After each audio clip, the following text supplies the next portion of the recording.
خبر يهمك، احنا عدينا ال 5000 متابع، وده شيء بنعتبره هديتكم لينا في السنة الجديدة. وبرغم كل الحب اللي رايح جاي ده، الا اننا النهاردة هنتكلم عن الكراهية، عن سبب كون عالم جيرالت دايما فيه عداوة ما بين مكان والتاني او مملكة والتانية، وليه؟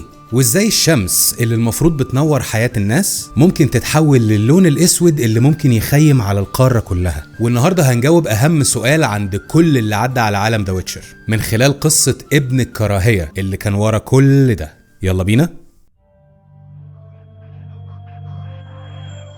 هتعبك معايا بس وترجع بالزمن حوالي 2000 سنة لورا، مع أول وصول مسجل بشكل مبهم للبشر لأراضي شمال القارة، لأنهم كانوا موجودين ولكن متفرقين فيها كلها من قبلها بكتير. البشر لما وصلوا اعتبروا كل الموجودين على القارة أشكال حياة لازم تنتهي، وقامت بينهم حروب استمرت قرون لحد ما تكونت ممالك الشمال اللي التاريخ بيقول إنها تعتبر جديدة جدا مقارنة بعمر القارة نفسها. عمرها حوالي 500 سنة بس، وهي ممالك دمرت نفسها بنفسها على مدار الرواية، وده اللي هيوصلنا لأساس قصة النهاردة. البشر كونوا ممالك في الشمال تحديدا كتير جدا، وكان بيربط بينهم صفة واحدة: كراهية الغير والتفرق. وكان في 5 ممالك منهم هم الأكبر والأقوى على مر العصور. أولهم كانت كيدون، أو بلغة القدماء غابة الجليد، مسقط رأس جيرالت ومقر مدرسة بان أرد للسحرة الذكور الموهوبين، وكمان كير مورهن، مملكة فقيرة وغير قادرة على الزراعة بسبب الصقيع المستمر تقريبا طول السنة، وده كان أهم أسباب رغبتها في غزو وتدمير جيرانها خصوصا المملكة الجاية. مملكة ايدرين هي واحدة من ال5 ممالك الكبار في الشمال، وهي ما بين جبال مهاكم العملاقة واللي بيحكمها الأقزام وجبال كيدون الزرقاء الجليدية، وتعتبر أجدد مملكة كونها البشر مقارنة بإخواتها. حروبها مع كيدون زي ما قلنا ما بتنتهيش، لأن جوها المناسب للزراعة خلاها مطمع للكل، خاصة جارتها الباردة واللي دايما بتحاول تنتزع منها الجزء الشمالي عشان تعوض جوع سكانها. نفس المشكلة اللي وقعت نفسها فيها مملكة تيماريا الطماعة. ومملكة تيماريا اللي زرناها أكتر من مرة خلال آخر فيديوهين وعاصمتها فيزيما، هي مملكة بنت نفسها على نبذ الآخرين وكراهية كل اللي حواليهم، خاصة منافستها على ثروات شمال القارة اللي هي مملكة ريدانيا. في تيماريا كل شخص بيكره اللي جنبه، وبيكره أي حد بيدخل من بوابات المدينة، خاصة لو كان غير بشري، سواء جنيين، أقزام، ويتشرز، أو حتى سحرة. وده شيء مضحك جدا، لأنهم مقر ديانات كتير، زي ديانة أتباع لبيودا اللي ساعدنا أعوانه في بعض مهمات اللعبة، ومعبد ميليتالي اللي جبنا سيرته كتير قبل كده. ولو مش فاكر أو لسه جديد ارجع للفيديوهات اللي فاتت. وحتى أعيادهم مبنية على الكراهية برضو، لأن في عيد سوان اللي بيكون زي راس السنة عندنا في العالم الحقيقي، بيحتفلوا بأن ما يكونش عندهم أي مظاهر احتفالية، ممنوع الموسيقى، ممنوع الرقص، لكن مسموح بإحراق عرايس على شكل فالكا احتفالا بفشل ثورتها. حاجة كده هنتكلم عنها في فيديو جاي طلبته كتير. الرابعة واللي أغلبكم عارفينها هي ريدانيا، مملكة لا تؤمن بوجودك كشخص إلا إذا كنت مفيد للتاج أو لأغنياء الدولة. مملكة بتحكمها المظاهر بلا منازع، لأن عندهم حتى مقولة بتقول: الشحات اللي مولود لعيلة نبيلة أهم وأحسن عند الملك من مكافح بنى نفسه بنفسه. المملكة الخامسة والأخيرة والأهم هي مملكة سنترا السابقة، واللي كانت في بداية القارة من أكبر مدن الجنيين في منطقة الشمال. سنترا كانت بتمثل الأخت العاقلة المتوازنة لكل ممالك الشمال، وأكثرهم رقي وتحضر على الأقل في العلاقة ما بين التاج والرعية، لدرجة ان شعبها قبل جيشها هم اللي اطلقوا على ملكتهم الراحلة كلانثي اسد سنترا. لكن عيون بطل قصة النهاردة كانت عليها تحديدا كمملكة، وعشان يقدر يوصل لها من اقصى الجنوب لاقصى الشمال كان لازم يتخلص من قوة اخواتها اللي هيكونوا في طريقه. ممالك الشمال دايما في حروب بقالهم مئات السنين، لان كل واحدة فيهم لما مصالح التانية بتتطلب ان مواردهم او تجارتهم تعدي من عندها، بتحاول بكل الطرق يا اما تعطلها يا اما تاخد منها جزء اكبر من رسوم المرور، لان كلهم كشعب وملوك بيفكروا بمنطق ليه انت مش انا. وده ولد انعدام ثقة ما بين كل ملوك الشمال على مر الزمن، وده خلى مملكة بعيدة عنهم تماما اللي هي مهد بطل قصة النهاردة تستغل كراهيتهم لبعض عشان ترسم اكبر خطة خداع في تاريخ عالم ذا ويتشر. الرواية ومغامراتها أغلبهم بيدور في منطقة شمال القارة، لكن الجنوب هو بداية حكايتنا النهاردة. مملكة يقال إنها اتبنت بعد 200 سنة تقريبا من وصول البشر للأرض، لكن اختلافهم عن سكان الشمال كان إنهم متفقين على مبدأ إن في التوسع قوة أكبر. والأرض الجديدة اللي وصلوا لها ما كانش ينفع ناخد منها جزء صغير ونقفله على نفسنا، لا، البشر لازم يكونوا هم ملوك القارة الوحيدين تحت تاج واحد واسم واحد، لدرجة ان من بداية استقرارهم قرروا ان مفيش شخص يحكم لوحده، فجمعوا كل القبائل وكل الممالك الصغيرة تحت كيان واحد وسموه نيلفغارد. ولانهم من قبائل متفرقة فقالوا ان لازم يكون في مجلس بيمثل الكل ويشتغل كرقيب على التاج. تمر السنين ويجي القرن ال12 ويصعد للحكم واحد اسمه توريس فار إمريس، وكان مهووس بفكرة تفوق نيلفغارد الأخلاقي الوهمي والعسكري الواضح على كل جيرانهم. ولما قعد على كرسي الحكم أول قرار أخده هو التخلص من مجلس الحكم تماما، وكان قراره مبني على إنهم لو شايفين نفسهم إمبراطورية تسود العالم فلازم اللي يسود فيها يكون شخص واحد، وعلشان كده قرر إن حاكم نيلفغارد يكون من هنا ورايح اسمه الإمبراطور. يقال في أروقة مكتبات الإمبراطورية إنه كان برضه صاحب فكرة اعتبار الشمس الساطعة رمز ثابت لنيلفغارد، لكن الحقيقة إن محدش يعرف بشكل كامل طائفة الشمس العظمى جت منين ولا إزاي قدرت تحول نفسها للديانة المسيطرة على الإمبراطورية، لكن الأكيد إنها عززت الفكرة اللي بقت سر بقاء نيلفغارد كل القرون دي. توريس فار إمريس كان حكمه عنيف جدا ومبني على إن كل شيء لازم يكون في يد الإمبراطور، لكنه كان ذكي وربط كل أفعاله بمبدأ الفخر والعصبية الوطنية، خلى شعبه يؤمن إن الإمبراطور بيمثل رغبة الشعب إنه يكون الأقوى والأحسن، وبالتالي كل قرار بياخده فهو برضه قرارهم هم، وده كان سلاح ذو حدين أول ما أصاب نسله هو شخصيا. وهنا إثارة القصة هتبتدي تزيد. بعد موت توريس حكم ابنه فيرغوس فار إمريس اللي كانت عينه دايما على كل ما هو خارج إمبراطوريته، لكن المرة دي ما لعبش بالعنف، لعب بذكاء شديد. قرر انه ينصب نفسه سفير السلام بين الدول المحيطة بيه او القريبة من حدوده، لكن بيفرض عليهم شرط صغير، انهم ممنوع يسلحوا نفسهم ضد بعض ولا يساعدوا اي مملكة تانية لا بالسلاح ولا الرجال لو كانت داخلة معركة مع جيرانهم، وإلا هيتم تطبيق عقوبة بيتفقوا عليها في معاهدات السلام اللي كان بيكتبها بنفسه وبيتأكد انهم اقتنعوا بيها. في رأيي فيرغوس كان من اذكى ملوك القارة على الاطلاق، لانه ضمن هيمنته على الجزء الاقرب ليه من ممالك الشمال، وفي نفس الوقت استغل كراهيتهم لبعض وانهم اكيد هيحاربوا بعض في انه يتحكم في مصيرهم من غير ما يحرك عسكري واحد. لو لحد دلوقتي ما لاحظتش فنيلفغارد تجارتها الاساسية كأي قوة بتحلم باستعمار العالم هي الحرب، لأن من وجهة نظر أغلب الأغنياء ورجال الدولة ما ينفعش يجي إمبراطور يوقف الحروب بين الأعداء، لازم عجلة الحرب تدور عشان يقدروا يوصلوا لأحلامهم إنهم يحتلوا العالم كله ويطوعوه لإرادتهم النيرة. بس لو ركزت قوي في تاريخهم هتلاقيها إمبراطورية غير مميزة بشيء غير التلاعب بالحقيقة ومعاداة الغير، وده كان محور ارتكاز خطتهم كلها. فاقدر اقول بشكل كبير ان هدفهم كان ببساطة اثبات قوتهم عن طريق استغلال ضعف الاخرين. نرجع لموضوعنا. بتبدأ اكبر مأساة كانت هتدمر الامبراطورية دي لما شخص اتمحى اسمه تماما من التاريخ واتبقى وصفه بس، الغاصب. شخص يقال انه كان قائد الجيوش في عهد فيرغوس، او يمكن كان واحد من كبار نبلاء الامبراطورية. دبر ثورة من داخل بلاط الامبراطور اللي لقى نفسه فجأة بدون اي اعوان، والغاصب بيحاول بالاقناع او بالترويع انه يجبره يعترف بحقه في السلطة، لكنه بيرفض رفض قاطع. وهنا الغاصب بيلجأ لخطوة اشنع بكتير، بيخطف ابن فيرغوس وبيعذبه على ايد السحرة اللي في يوم من الايام كانوا عندهم ولاء ليه. لكن كل محاولات الغاصب فشلت، وبيموت فيرغوس قدام ابنه اللي السحرة بيعاقبوه بالسخرية من اسمه عن طريق لعنة بتترمي عليه، والولد ده كان اسمه إمهير.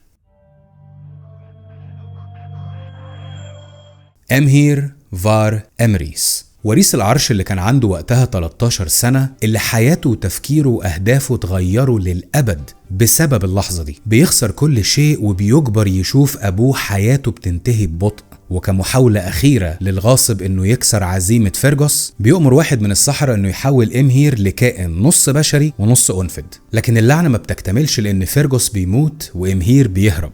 وانت بتعمل لايك وسبسكرايب وبتطرقع زرار الجرس، خليني أقولك إن الألعاب والمسلسل تجاهلوا شخصيتين محوريتين جدا في حياة إمهير، وهم الدوق أردال آيبداهي والمنجم زارثيسيوس، اللي أخفوه لمدة طويلة غير معلومة عن عين اللي بيطاردوه جوه الإمبراطورية. الأول كان من أكبر الموالين لعائلة إمريس الحاكمة من قرون، وخبى إمهير عنده بعد ما هرب من الغاصب. والتاني هو اللي اكتشف ان اللعنة اللي اترمت عليه منقوصة وانه يقدر يكون انسان عادي لنص اليوم، وتنبأ بان ابطال اللعنة هيحصل لو سافر لممالك الشمال من خلال منطقة اسمها ما وراء سلالم المارندال. والمارندال هو كان ممر بيوصل حدود الجنوب بمملكة سنترا اللي مصيره هيرتبط بيها لنهاية حياته. ولا انت ما تعرفش التفاصيل، تعال بهرك.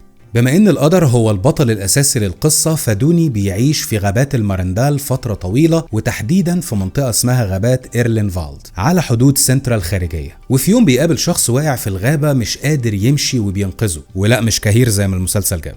وبيعرف ان الشخص ده اسمه رويجنار دي سالم من ابنج، اللي بعد ما بينقذه بيعرض عليه اي شيء يتمناه مقابل شجاعته. فبيقرر دوني يطلب بقانون الصدفة الشيء ايا كان اللي سبته في وطنك ومش متوقعه ولا عارف بوجوده. اسمح لي اقولك ان رويجنار كان زوج واحدة اسمها الملكة كالانثي، اللي لما ادرك انها ما بتخلفش ذكور حاول انه يتخلص منها لكن فشل. وعلى فراش الموت بيصارح زوجته بالوعد اللي اداه لفارس مشوه بيشبه الانفد انقذ حياته في الغابة من حوالي 15 سنة، نفس ال 15 سنة اللي كانت منهم ولدت لرويجنار طفلة واحدة، طفلة هتبقى مفتاح مصير إمريس والعلاج اللي تنبأ بيه المنجم، كان اسمها بافيتا. على الرغم من مرور السنين إلا إن أمهير منسيش حاجتين: الصدمة اللي شكلت شخصيته، وتعليم أبوه وجده في جعل نيلفجارد تحت سلطته هي الإمبراطورية العظمى الحاكمة للعالم، وهو اعتبر المهمة دي انتقامه من كل اللي ظلموه. لكن ازاي وهو مطرود من بلده وعيلته كلها تقريبا ماتت ومفيش حد عنده ولاء له الا دوق ومنجم وشوية رجال دولة ملهمش وزن؟ بتجيله الإجابة في شكل ساحر بيقدم نفسه باسم فيلجافورتس اوف روجيفين، اللي أول ما بيقابل ديوني اللي لسه محدش يعرف انه أمير بيناديه باسمه الملكي الحقيقي، وبيكون واضح في طلباته: أنا محتاج قوة ودعم مش هيقدر يقدمهم لي إلا إمبراطور. وعلشان يضمن انه ينفذ اللي هو عايزه بيحكي فيلجافورتس لدوني عن نبوءة مرتبطة ببنته سيريلا اللي هتكون مفتاح دمار العالم أو إعماره. وهنا بيحصل التغير الأشنع في عقل دوني أو إمير على الإطلاق. بيدرك إن بنته هي دماء الأقدمين، أقوى سلاح على وجه الأرض عبر التاريخ، فمعنى ده إنه بيها هيقدر مش بس يحكم نيلفجارد،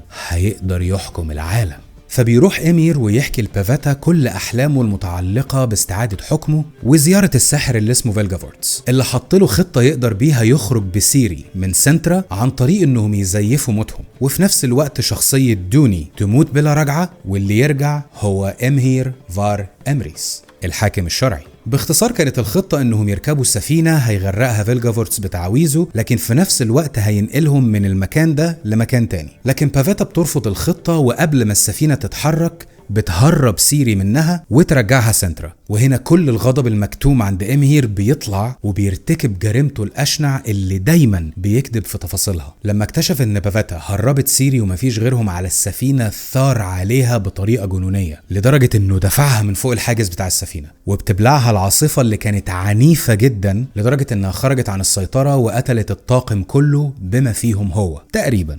وبعد نجاح الخطة النسبي بيرجع إمهير فار إمريس الإمبراطور الضائع، وبمساعدة أعوانه وفيلجافورتس بيقدر إن هو يطيح بالغاصب وبيقتله بنفس الطريقة اللي أبوه مات بيها. لكن كراهيته وغضبه ما وقفوش لحد هنا، لأنه أول ما رجع قصره طلب إن شواهد القبور بتاعت كل الناس اللي خانت أبوه يتم تجميعها وتتعمل سلالم الصعود لكرسي العرش. وده كان السبب إن شعبه أطلق عليه الاسم اللي بقى اسمه الملكي، أمهير فار إمريس اللهب الأبيض المتراقص على قبور أعدائه. لكن قصة حروب الكراهية ما بتنتهيش هنا، دي لسه بتبدأ.